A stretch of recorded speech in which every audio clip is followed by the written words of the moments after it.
Ito naman. Jessa! Hello kayo, Mil! Hello. Mga masikira yan.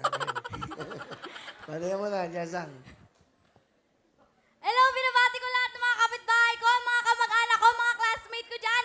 Yung mga teacher ko, tsaka yung kori namin dyan, tsaka basta lahat ng mga mahal ko, artista na ako!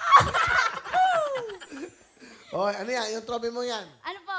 Champion po ako sa mall, sa singing contest po. Ano to? Pon. Rising Star Kids Edition. Grand winner ka. Opo. March 24, 2018. Wow! Ano na panalunan mo dito? Sa Wilcon? Opo. Ano, pako, semento, bubong. Ano na panalunan mo? Ayan po, tsaka certificate, tsaka pera. Malaking pera. 5 lang. Okay na yun. Di ba?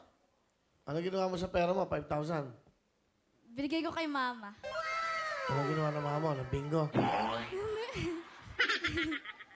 Ano? Para sa Ano? sa bahay. Ano? Ano nga? Pinanggastos, sa araw-araw. Ano pa? Ginamit sa sa school. Anong grade mo? Grade 8 po. Anong pangarap mo? Yasang.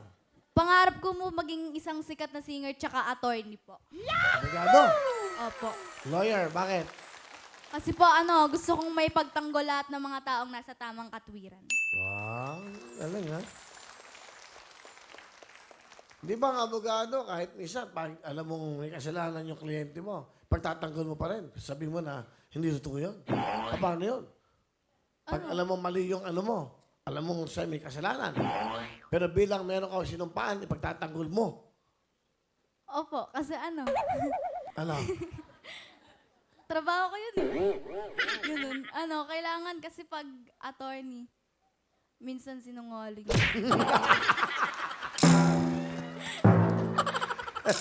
Sabi?